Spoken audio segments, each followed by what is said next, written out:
La mujer que lloraba en la curva prohibida. Hay carreteras que nunca debieron asfaltarse y curvas que debieron quedar enterradas bajo el olvido, pero los hombres en su ambición por conquistar la geografía ignoran las advertencias que la tierra misma les grita en silencio. Yo lo sé porque fui uno de esos hombres. Un trailero más que cruzaba las venas oscuras de México transportando mercancía de un punto a otro, convencido de que mi tráiler de 18 ruedas era una fortaleza de acero capaz de protegerme de cualquier cosa. Qué equivocado estaba. Mi nombre es Roberto Mendoza y llevo 20 años manejando estas rutas, desde que tenía 25. Y mi padre me enseñó que el asfalto era el único camino para un hombre sin tierras ni estudios universitarios. 20 años mirando el horizonte a través de un parabrisas manchado de insectos muertos y polvo del desierto. 20 años escuchando el ronroneo hipnótico del motor diésel, mientras las líneas amarillas del camino desaparecían bajo mis llantas como serpientes que huyen. He visto amaneceres color sangre sobre la Sierra Madre y atardeceres morados que teñían el Valle del Mezquital de tonos que no parecían de este mundo. He conocido cada gasolinera solitaria, cada fonda de carretera donde sirven café aguado y tortillas recién hechas, cada tramo peligroso donde los asaltantes esperan en la oscuridad como arañas pacientes. Pero nunca, en todos esos años, había sentido verdadero miedo hasta aquella noche de marzo, cuando tomé la desviación hacia la carretera estatal 445, un camino serpenteante que corta a través de las montañas de Hidalgo como una cicatriz antigua en la piel arrugada de la tierra.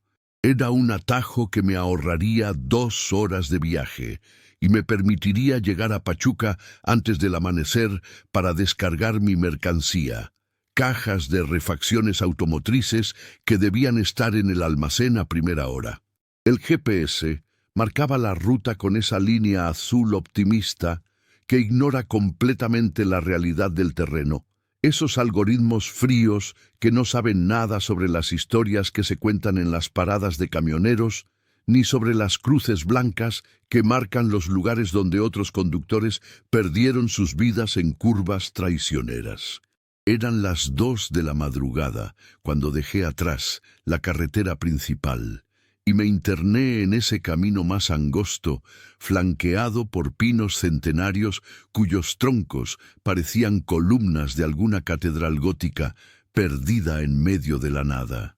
La luna creciente colgaba en el cielo como una uña arrancada, proporcionando apenas suficiente luz para distinguir las siluetas irregulares de las montañas contra el firmamento estrellado. El aire que entraba por la ventililla entreabierta olía a pino húmedo y tierra mojada, ese aroma que anuncia lluvia, aunque el cielo estuviera mayormente despejado. Encendí la radio buscando compañía en alguna estación nocturna, pero solo encontré estática interrumpida ocasionalmente por fragmentos de música norteña que aparecían y desaparecían como fantasmas en el dial. La carretera comenzó a elevarse, serpenteando cada vez más cerrada, mientras ganaba altitud. Mis faros delanteros iluminaban apenas unos metros adelante, cortando la oscuridad con 2 conos de luz amarillenta que revelaban el asfalto agrietado y las señales de tránsito oxidadas que advertían sobre curvas peligrosas. Reduje la velocidad a 40 kilómetros por hora, cambiando a una velocidad más baja para que el freno motor me ayudara a controlar el peso de las 18 toneladas que arrastraba detrás de mí. El motor gruñó con ese sonido profundo que me había acompañado durante tantos años, un rugido mecánico que normalmente me tranquilizaba, pero que esa noche sonaba extrañamente hueco, como si el mismo tráiler sintiera que nos adentrábamos en territorio donde no deberíamos estar. Fue entonces cuando la vi por primera vez. Al principio pensé que era niebla, esa neblina espesa que se acumula en las hondonadas montañosas durante la madrugada, pero había algo extraño en su movimiento. No se dispersaba con el viento, ni flotaba de manera uniforme, sino que se concentraba en un solo punto al lado del camino, justo antes de una curva especialmente cerrada, marcada con una señal amarilla de advertencia, donde se leía «Velocidad máxima 20 km/h». La masa blanquecina pulsaba como si respirara, contrayéndose y expandiéndose con un ritmo que parecía casi orgánico. Apreté el volante con más fuerza, sintiendo cómo el cuero desgastado se hundía bajo mis palmas sudorosas, mientras mis ojos se esforzaban por enfocar aquella aparición. Entonces la niebla comenzó a tomar forma. Primero distinguí lo que parecía ser la silueta de una persona alta y delgada, de pie al borde de la carretera, exactamente donde comenzaba el barandal metálico que protegía contra un precipicio que caía hacia la oscuridad absoluta. La figura era borrosa en los bordes, como si estuviera hecha de humo más que de carne, pero conforme me acercaba, pude ver más detalles que hicieron que mi corazón comenzara a latir con fuerza irregular contra mis costillas. Era una mujer vestida con lo que parecía ser un vestido blanco largo, que llegaba hasta sus pies descalzos, y su cabello negro caía sobre sus hombros como cortinas de seda oscura que se movían aunque no había viento. Pero lo que verdaderamente me heló la sangre fue su postura. Estaba inclinada hacia adelante, con las manos cubriéndose el rostro, y su cuerpo se sacudía con lo que solo podían ser sollozos. Incluso a través del rugido del motor y el silbido del aire contra la cabina pude escucharlo, ese llanto desgarrador que parecía venir de una tristeza tan profunda que ningún consuelo humano podría alcanzarla jamás. Era el sonido de alguien que ha perdido todo, que ha sido despojado de cualquier razón para seguir existiendo, pero que continúa atada a este mundo por algún hilo invisible de dolor y arrepentimiento. El llanto subía y bajaba en oleadas, modulándose en tonos que eran casi musicales en su angustia, una melodía de sufrimiento que se grababa directamente en alguna parte primitiva de mi cerebro, donde todavía habitaban los miedos ancestrales de mis antepasados. Levanté el pie del acelerador por instinto, reduciendo aún más la velocidad mientras me debatía entre dos impulsos contradictorios. La parte racional de mi mente me decía que pasara de largo, que una mujer sola llorando al borde de un precipicio en medio de la madrugada no podía significar nada bueno. Había escuchado demasiadas historias en las fondas de carretera sobre apariciones que atraían a conductores desprevenidos hacia trampas mortales, sobre asaltantes que usaban señuelos humanos para detener vehículos y robarlos, sobre cosas que no eran realmente humanas, pero que tomaban formas reconocibles para cumplir propósitos que estaban más allá de nuestra comprensión. Pero la parte de mí, que había sido criada por una madre devota, que me enseñó a nunca ignorar el sufrimiento ajeno, que me había inculcado que los hombres de verdad ayudan a quienes están en problemas sin importar el riesgo personal, esa parte me instaba a detenerme. ¿Y si era realmente alguien en apuros? Una mujer cuyo auto se había descompuesto o que había sufrido un accidente. ¿Cómo podría vivir conmigo mismo si pasaba de largo y después me enteraba de que alguien había muerto, porque yo había sido demasiado cobarde para detenerme? El tráiler redujo su velocidad mientras yo pisaba suavemente el freno, sintiendo cómo el peso de la carga empujaba la cabina desde atrás, con esa inercia que siempre me recordaba que yo no controlaba realmente a este monstruo de acero, sino que apenas lo guiaba por sugerencia. Los frenos de aire silbaron y la figura de la mujer se hizo más clara bajo la luz de mis faros delanteros, que ahora la iluminaban directamente desde apenas 20 metros de distancia. Podía ver que su vestido no era realmente blanco, sino de un color marfil sucio, manchado en el dobladillo, con lo que parecía ser barro seco, o tal vez algo más oscuro. Sus pies descalzos estaban sucios y había algo extraño en la manera en que tocaban el pavimento, como si no ejercieran realmente peso sobre él. Su llanto se intensificó cuando me detuve completamente, el motor al ralentí produciendo ese ronroneo irregular que llenaba el silencio nocturno mientras yo permanecía sentado en la cabina, aferrando el volante como si fuera un salvavidas, tratando de decidir qué hacer a continuación. La mujer no había levantado la vista hacia mí, a pesar del rugido del motor y la luz brillante de los faros. Simplemente continuaba sollozando con las manos cubriendo su rostro, balanceándose ligeramente hacia adelante y hacia atrás en un movimiento que sugería dolor inconsolable o tal vez locura. Tragué saliva, sintiendo cómo mi garganta se había secado completamente, y puse el tráiler en neutral antes de jalar la palanca del freno de mano, con un movimiento que había repetido miles de veces, pero que ahora parecía requerir toda mi concentración.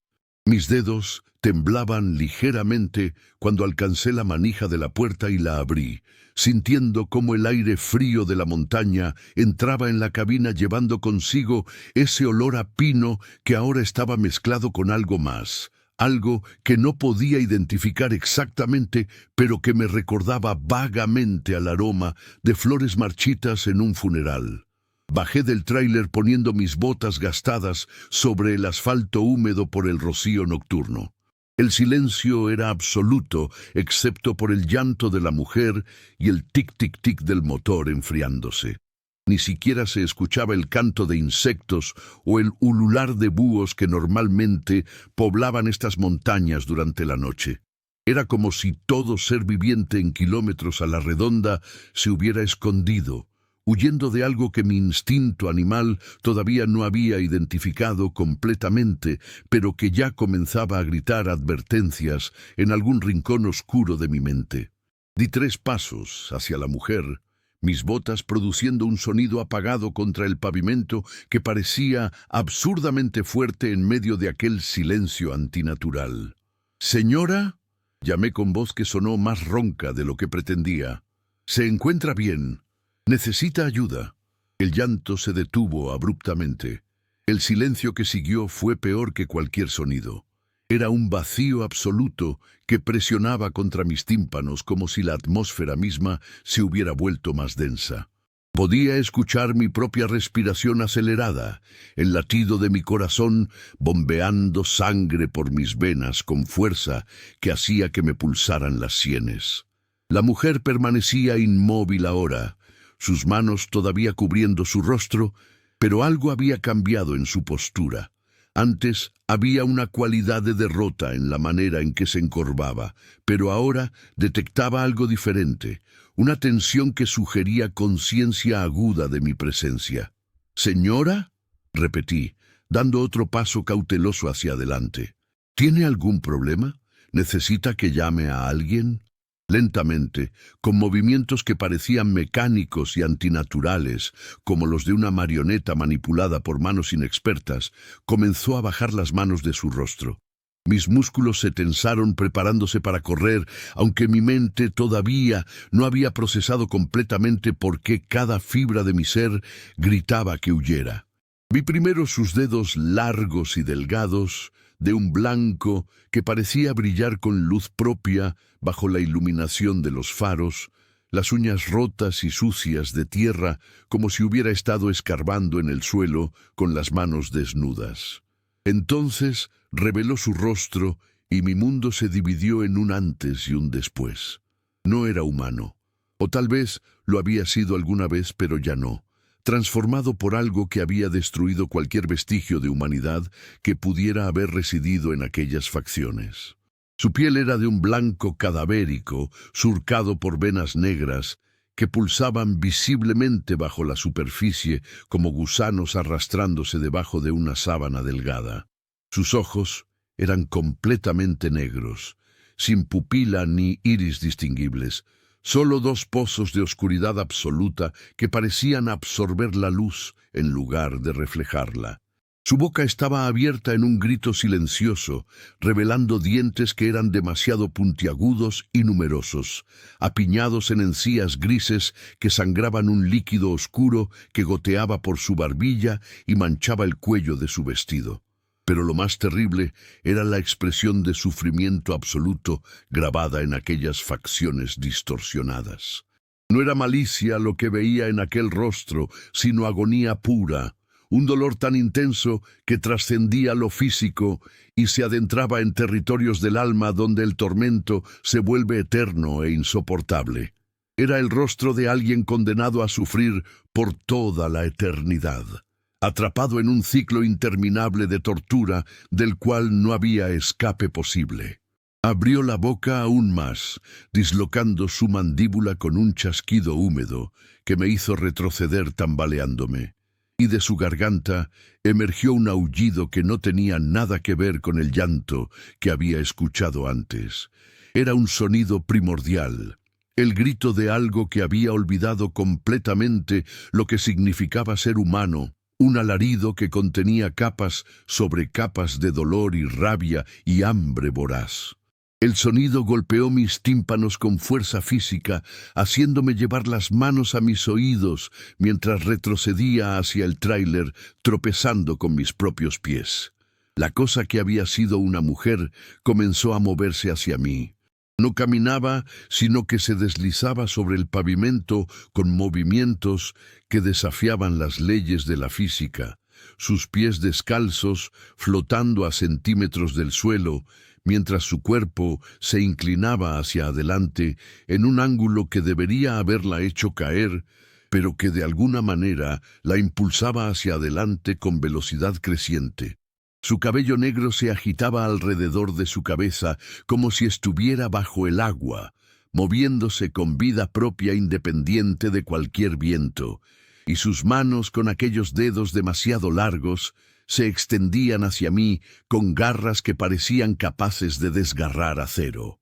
Corrí. Mis piernas se movieron por instinto antes de que mi mente consciente pudiera dar la orden, impulsándome de regreso hacia el tráiler mientras cada músculo de mi cuerpo se contraía con el terror más puro que había experimentado jamás. Podía escuchar ese aullido detrás de mí, acercándose imposiblemente rápido, acompañado ahora por un sonido nuevo, una especie de siseo como el que hace el agua al tocar metal al rojo vivo.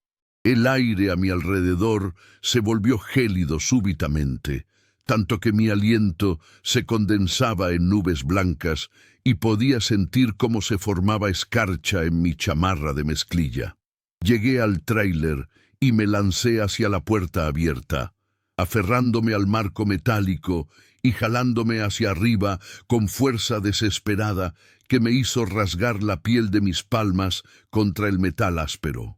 Sentí algo rozar mi bota izquierda, dedos helados que intentaban agarrar mi tobillo, y pateé hacia atrás con toda mi fuerza, conectando con algo que se sentía como carne podrida sobre huesos frágiles.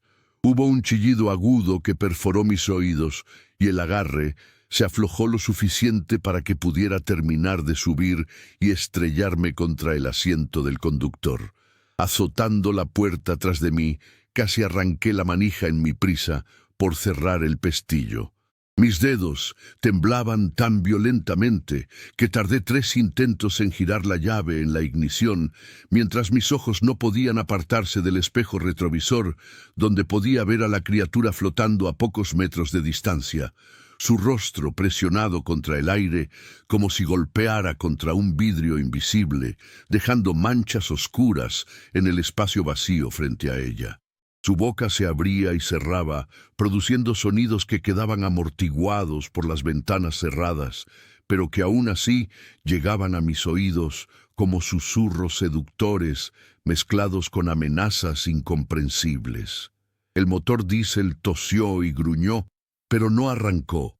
Giré la llave de nuevo sintiendo cómo el pánico subía por mi garganta como bilis ácida.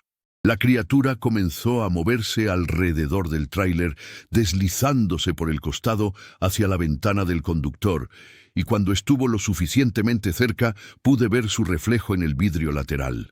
No proyectaba sombra bajo la luz de los faros, a pesar de tener forma sólida, y había algo profundamente incorrecto en la manera en que su imagen parecía distorsionarse en los bordes, como si la realidad misma rechazara su existencia. En el tercer intento, el motor rugió a la vida, llenando la cabina con ese sonido reconfortante de maquinaria funcionando. No esperé a que se calentara ni verifiqué los espejos. Simplemente quité el freno de mano.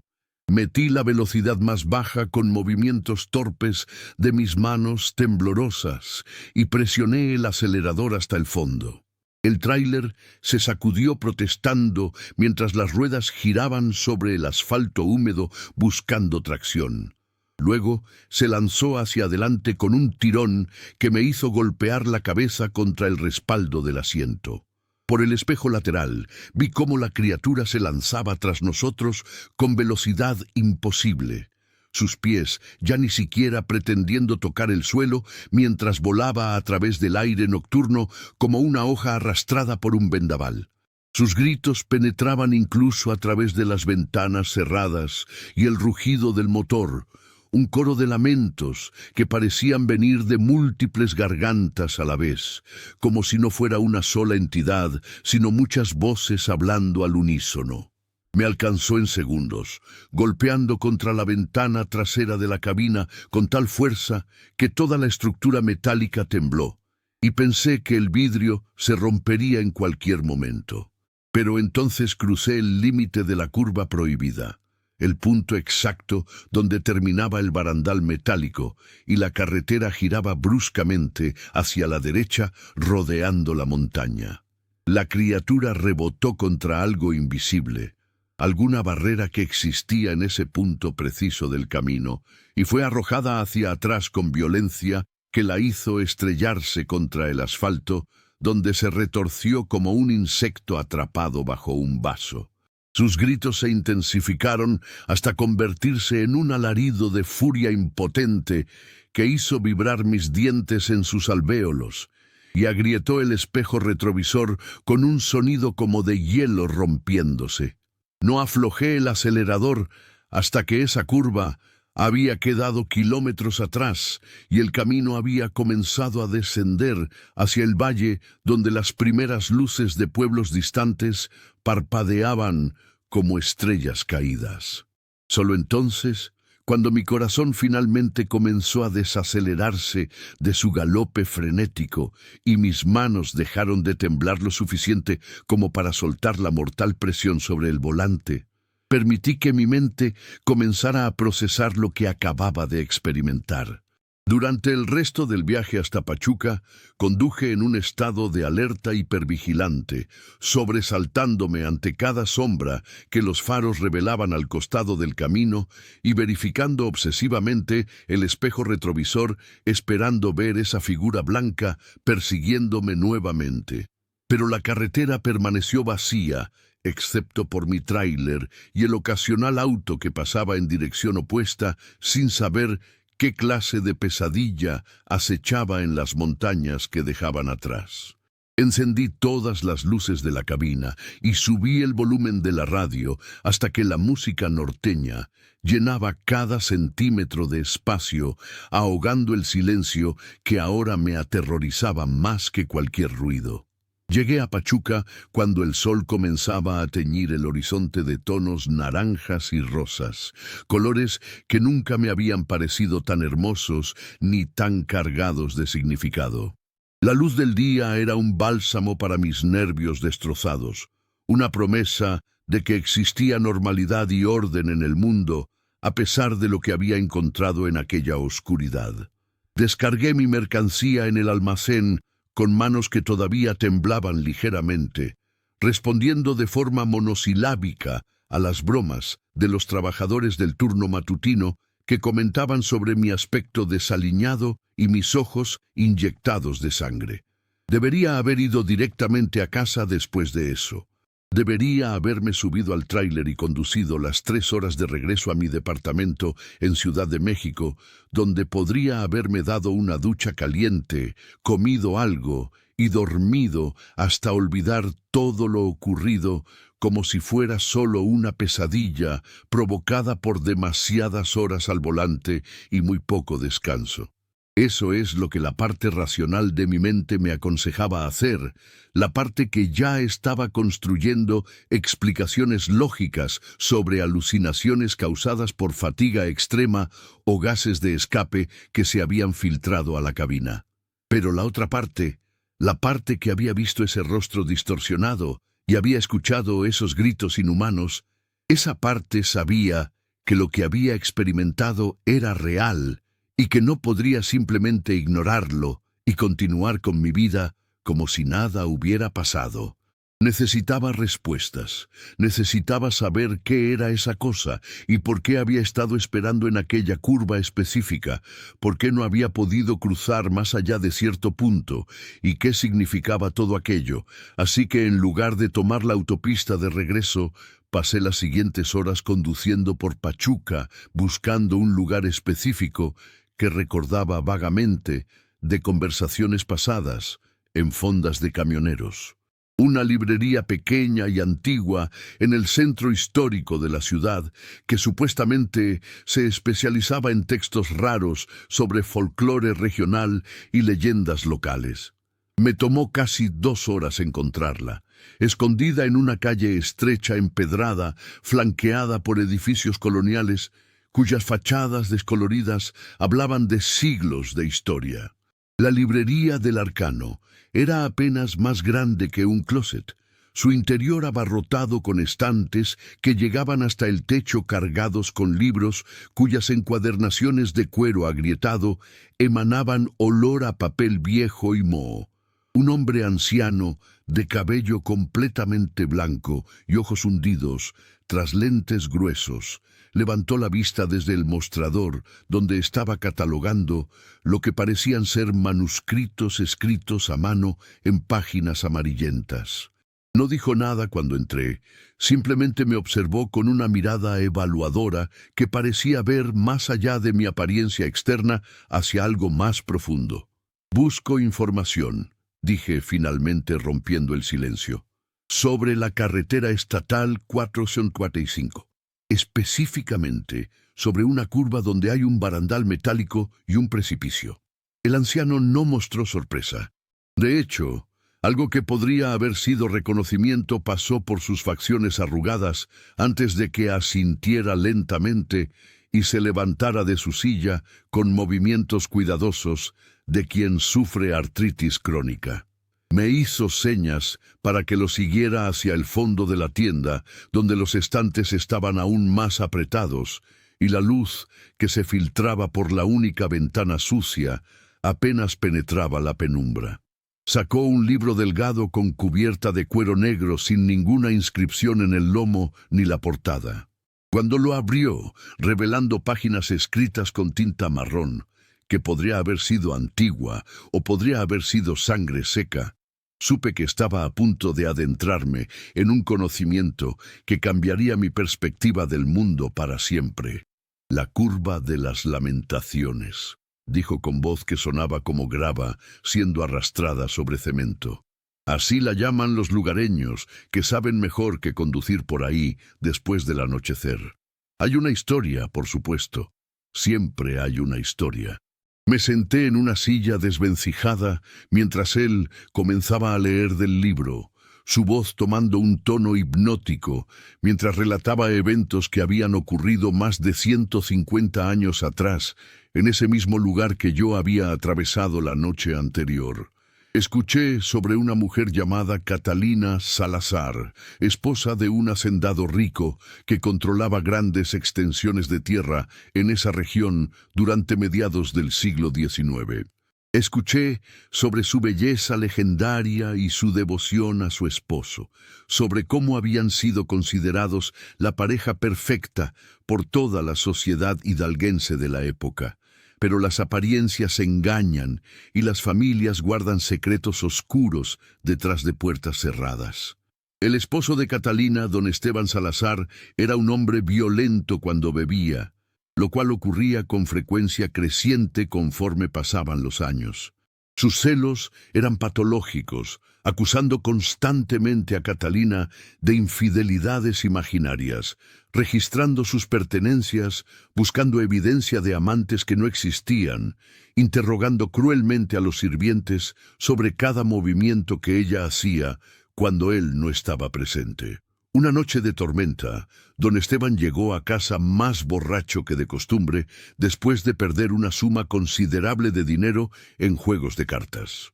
Encontró a Catalina conversando con el capataz de la hacienda sobre asuntos completamente inocentes relacionados con la cosecha. Pero en su estado de intoxicación y paranoia, interpretó la escena como confirmación de sus sospechas más oscuras. Lo que siguió fue una golpiza brutal que dejó a Catalina con costillas rotas y un ojo hinchado cerrado. Pero eso no fue el final de su castigo. Don Esteban decidió que su esposa necesitaba aprender una lección más permanente sobre la obediencia y la fidelidad. La arrastró fuera de la casa en medio de la tormenta, ignorando sus gritos de protesta y las súplicas de los sirvientes que no se atrevían a intervenir contra su patrón.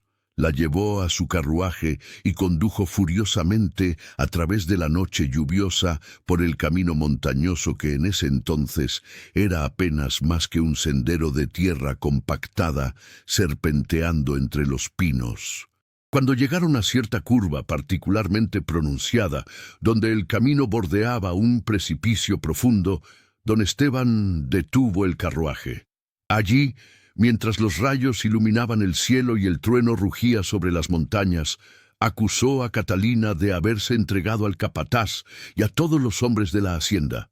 Ella negó las acusaciones, llorando desesperadamente, jurando sobre la Virgen y todos los santos que era inocente, pero don Esteban estaba más allá de la razón. La arrojó del carruaje y comenzó a golpearla nuevamente, esta vez con intención de matarla.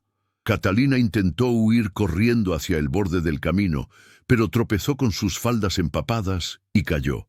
Don Esteban la siguió, levantándola por el cabello y arrastrándola hacia el precipicio, mientras ella sollozaba y rogaba por misericordia. Entonces, en un acto de crueldad calculada que reveló la profundidad de su maldad, no la empujó directamente hacia la muerte, sino que la sostuvo sobre el borde, permitiendo que sus pies colgaran en el vacío, mientras le susurraba al oído todas las maneras en que la había visto como una posesión imperfecta que necesitaba ser descartada. Catalina se aferró a su brazo suplicando una última vez, prometiendo ser mejor esposa, prometiendo nunca volver a hablar con ningún hombre, prometiendo cualquier cosa si solo la dejaba vivir. Don Esteban sonrió en la oscuridad iluminada solo por relámpagos intermitentes y simplemente abrió sus dedos dejándola caer. Ella no murió al instante.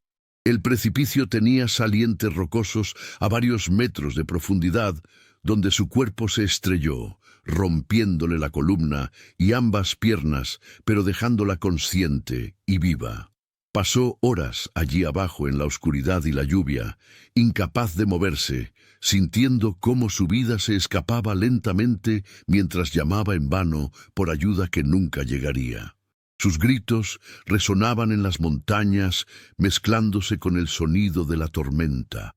Lamentos de dolor físico entrelazados con la agonía emocional de haber sido traicionada por el hombre que había jurado amarla y protegerla. Don Esteban regresó a la hacienda y reportó que su esposa había desaparecido durante la noche, posiblemente habiendo huido con un amante. Cuando encontraron su cuerpo días después, aplastado y medio devorado por carroñeros en el fondo del barranco, él organizó un funeral apropiado y lloró públicamente, mientras secretamente se sentía aliviado de haberse liberado de lo que consideraba un problema persistente. Nunca fue acusado del crimen y vivió varios años más antes de morir de cirrosis hepática, llevándose sus secretos a la tumba. Pero Catalina no descansó en paz. Los viajeros comenzaron a reportar avistamientos de una mujer vestida de blanco llorando al borde de esa curva específica, siempre en la madrugada, cuando la oscuridad era más densa. Algunos conductores de carruaje se detuvieron intentando ayudarla solo para descubrir que cuando se acercaban, su rostro se transformaba en algo monstruoso, deformado por el odio y el dolor, hasta volverse irreconocible como humano. Los que sobrevivían esos encuentros hablaban de gritos que helaban el alma y de una fuerza antinatural que intentaba arrastrarlos hacia el mismo precipicio donde Catalina había pasado sus últimas horas de agonía. Con el tiempo, las autoridades instalaron barreras en esa curva, primero simples postes de madera y eventualmente el barandal de metal que yo había visto. Y ocurrió algo extraño. La aparición parecía incapaz de cruzar más allá del punto exacto donde el barandal comenzaba. Era como si estuviera atada a ese lugar específico, condenada a revivir eternamente su muerte y a intentar arrastrar a otros hacia el mismo destino que había sufrido, pero limitada por alguna ley invisible a un espacio definido. El anciano cerró el libro y me miró con ojos que contenían algo parecido a la compasión. La mayoría que la ve simplemente pasan de largo asustados y nunca regresan por ese camino, dijo. Algunos se detienen pensando en ayudar como usted hizo y escapan por poco. Pero hay otros, los que están cargando culpa propia o dolor profundo. Esos a veces no pueden resistir su llamado. Ella busca compañía en su sufrimiento, almas que conocen la traición y el abandono, y cuando las encuentra, digamos que el barranco al pie de esa curva ha reclamado muchas más vidas de las que los registros oficiales admiten.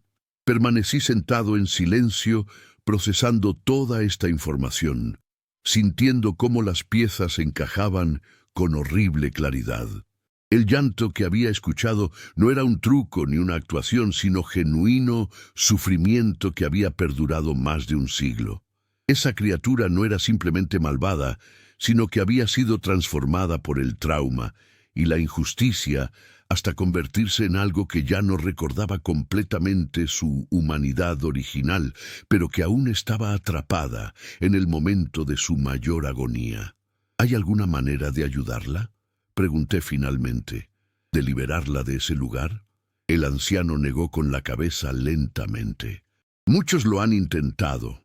Sacerdotes que realizaron exorcismos, curanderos que hicieron limpias, incluso grupos de investigadores paranormales equipados con tecnología moderna. Nada ha funcionado.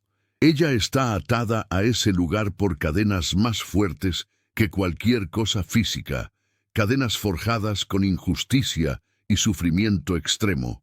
Solo encontrará paz cuando... Se detuvo considerando sus palabras cuidadosamente. Cuando la deuda sea pagada. ¿Qué deuda?, presioné. La vida el amor que le fue traicionado. La justicia que nunca recibió. Hasta que esas cuentas se salden de alguna forma que ni usted ni yo podemos comprender completamente, Catalina Salazar permanecerá en esa curva esperando, llorando, atrayendo a otros hacia la oscuridad que la consumió. Salí de la librería con más preguntas que respuestas, pero también con un peso nuevo en mi conciencia.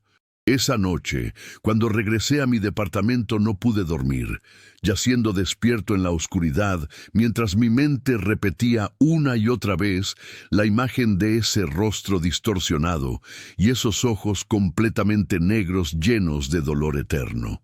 Me pregunté cuántos otros habían pasado por esa experiencia, cuántos conductores solitarios habían visto a la mujer llorando y habían tomado la decisión equivocada de detenerse.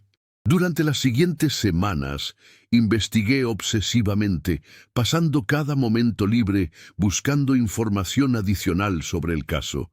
Encontré registros antiguos en archivos municipales que confirmaban la existencia de Catalina y don Esteban Salazar. Encontré el reporte oficial de su muerte listada como accidental. Encontré documentos que mostraban cómo la hacienda había pasado a manos de parientes después de la muerte de don Esteban. Pero también encontré algo más, algo que los registros oficiales no mencionaban, pero que los periódicos locales de la época habían documentado, aunque veladamente. En las décadas siguientes a la muerte de Catalina, múltiples miembros de la familia Salazar habían muerto en circunstancias extrañas. El hermano de don Esteban había caído de un caballo, rompiendo su cuello en el mismo camino cerca de la curva fatal. Su hijo había desaparecido una noche mientras conducía su auto por esa ruta y nunca fue encontrado. Sobrinos y primos habían sufrido accidentes inexplicables o habían sido encontrados muertos al pie del precipicio en condiciones que sugerían suicidio, pero sin notas de despedida ni motivos aparentes. Era como si Catalina estuviera cobrando venganza lentamente, una vida a la vez, contra el linaje que había producido al monstruo que la había asesinado. Y su sed de venganza no se limitaba solo a la familia Salazar. Cualquiera que compartiera características con don Esteban, hombres violentos, borrachos, abusadores, aquellos parecían ser especialmente vulnerables a su influencia. Había reportes de esposos que golpeaban a sus esposas, siendo encontrados estrellados en el fondo del barranco, de hombres conocidos por su crueldad hacia las mujeres sufriendo accidentes fatales en esa curva específica.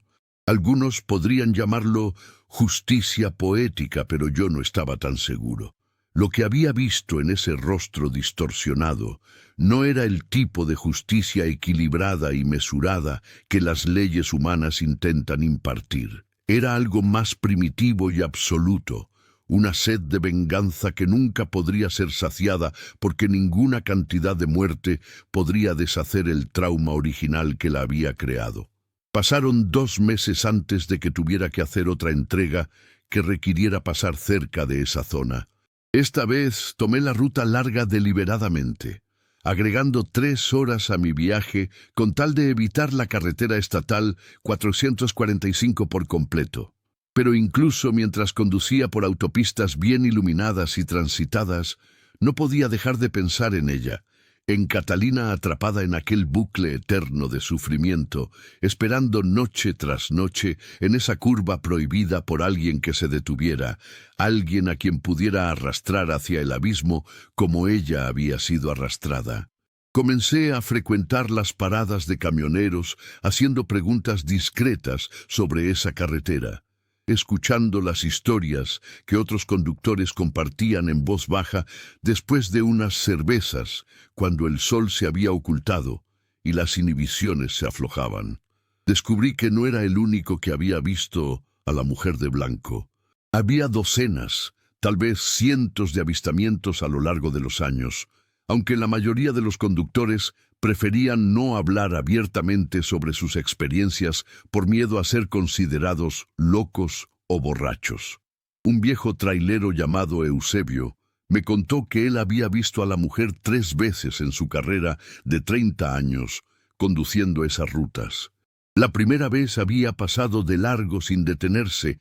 La segunda vez había reducido la velocidad, pero había continuado cuando algo en su instinto le gritó que no parara, y la tercera vez se había detenido. Dijo que ella casi lo había alcanzado antes de que pudiera regresar al tráiler, que había sentido sus dedos helados rozar la nuca de su cuello, dejando marcas de quemadura por congelación que le habían durado semanas. «Ella no quiere realmente matarte», dijo Eusebio mirando el fondo de su vaso de cerveza como si contuviera respuestas. «O bueno, sí quiere, pero no es solo eso. Quiere que entiendas, quiere que sientas, aunque sea una fracción del dolor que ella sintió. Y si logra llevarte al borde de ese precipicio, si logra hacer que mires hacia abajo, hacia la oscuridad, donde pasó horas muriendo sola y abandonada, entonces, en ese momento, compartes su experiencia, te conviertes en parte de su historia. ¿Y los que caen? Pregunté. ¿Los que realmente mueren en ese lugar? Eusebio me miró con ojos que habían visto demasiado. Esos nunca se van realmente. Si prestas atención cuando pasas por esa curva, si realmente escuchas bajo el silbido del viento y el sonido de tu motor, puedes oír más de una voz llorando. No es solo ella. Son todos los que ha reclamado a lo largo de los años, atrapados allí con ella, compartiendo su castigo eterno. Esa revelación me persiguió durante semanas. La idea de que Catalina no solo estaba sufriendo sola, sino que había estado agregando otros a su colección de almas torturadas, creando una especie de coro fantasmal de víctimas condenadas a repetir su agonía, era casi demasiado horrible para contemplar. Me hizo preguntarme sobre la naturaleza de la justicia y el castigo, sobre si el sufrimiento de una víctima justificaba la creación de más víctimas, sobre dónde estaba la línea entre venganza merecida y perpetuación de violencia. No tengo respuestas a esas preguntas. No soy filósofo ni teólogo, sino simplemente un trailero que vio algo que no debería existir según las leyes que pensamos gobiernan nuestro mundo. Pero lo que sí sé es que hay lugares en este país, curvas en carreteras remotas, tramos de asfalto que cortan a través de montañas antiguas, donde la realidad es más delgada de lo normal, y cosas del pasado aún tienen poder sobre el presente. La curva de las lamentaciones es uno de esos lugares, y la mujer que llora allí es real, tan real como el tráiler que conduzco o el café que bebo cada mañana para mantenerme despierto durante los viajes largos. Ella está esperando allí ahora mismo, mientras escribo esto, esperando en la oscuridad con su vestido blanco manchado y su rostro que ya no recuerda completamente cómo ser humano, llamando con su llanto a cualquier alma lo suficientemente desafortunada o compasiva como para detenerse. Si alguna vez se encuentran conduciendo por la carretera estatal 445 en las horas oscuras antes del amanecer y ven a una mujer vestida de blanco llorando al borde de una curva prohibida, les ruego que recuerden mi historia. No se detengan. No importa cuán fuerte sea el impulso de ayudar, no importa cuánto les grite su conciencia que no pueden dejar a alguien sufriendo allí solo, mantengan el pie en el acelerador y pasen de largo. Porque hay tipos de sufrimiento que no podemos aliviar y hay deudas que no podemos pagar. Y algunas veces la mayor compasión que podemos mostrar es reconocer nuestras limitaciones y seguir adelante. Desde aquella noche han pasado 6 meses y no he vuelto a tomar esa ruta. Probablemente nunca lo haré de nuevo. Pero a veces, en las madrugadas, cuando conduzco por otras carreteras, bajo cielos estrellados, creo escuchar un eco distante de ese llanto desgarrador, transportado por el viento a través de kilómetros de distancia. Y en esos momentos digo una oración silenciosa por Catalina Salazar, por su alma atrapada entre mundos y por todos aquellos que han caído bajo su influencia a lo largo de más de un siglo de sufrimiento ininterrumpido. También rezo por mí mismo, porque sé que hay una parte de mi ser que quedó marcada por ese encuentro, una cicatriz invisible en mi psique que nunca sanará completamente. He visto detrás del velo que separa nuestro mundo ordenado y racional de las fuerzas más antiguas y oscuras que aún acechan en los márgenes. Y ese conocimiento es una carga que llevaré hasta el día en que mi propio tráiler finalmente se detenga por última vez. Si están escuchando esta historia, es porque quiero que sepan la verdad.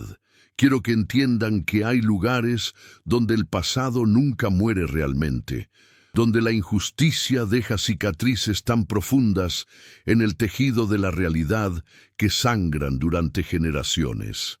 La curva de las lamentaciones es uno de esos lugares, y la mujer que llora allí Es un recordatorio eterno de que algunas heridas nunca sanan, que algunos crímenes son tan terribles que resuenan a través del tiempo mismo creando ecos que persisten mucho después de que los perpetradores han vuelto al polvo.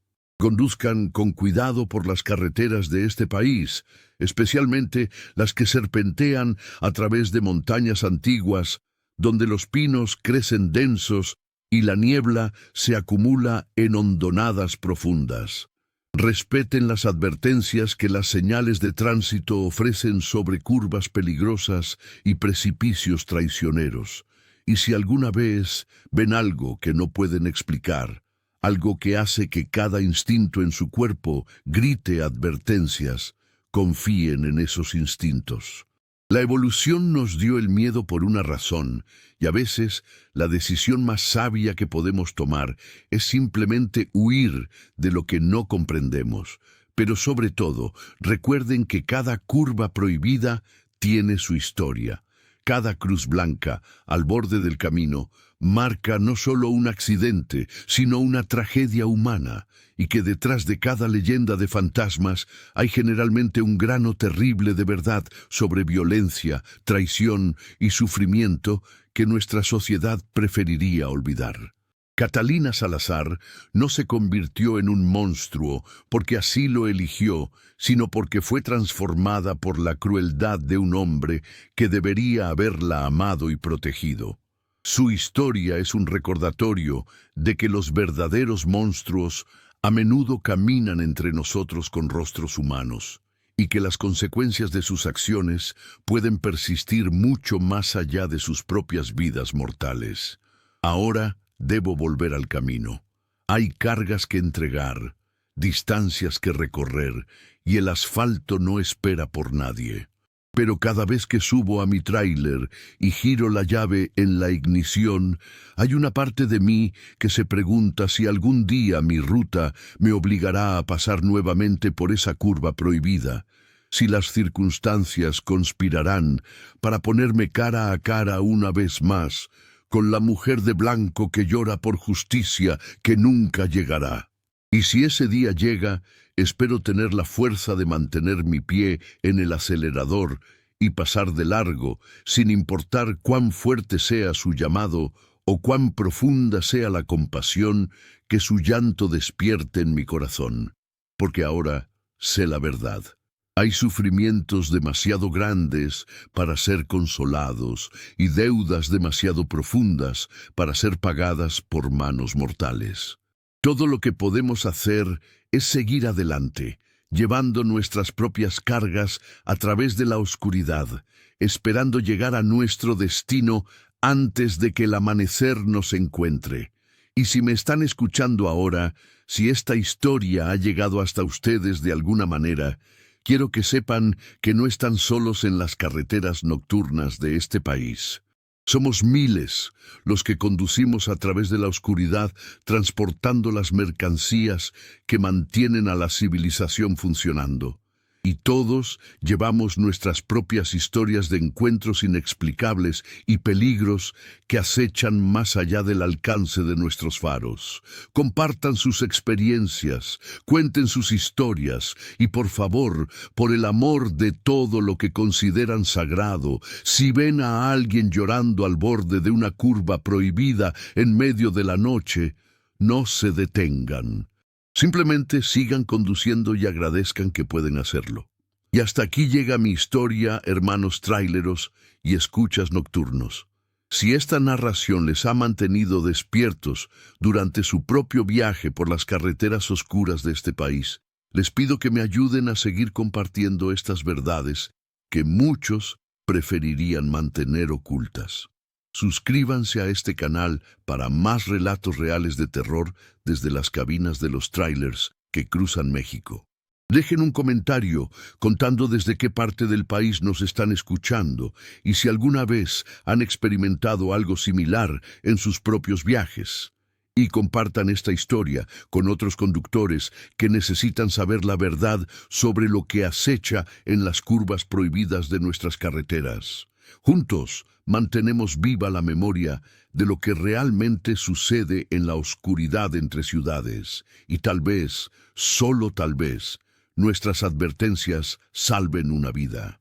Nos vemos en el próximo viaje por las rutas del terror mexicano. Que sus caminos sean seguros y sus cargas lleguen intactas.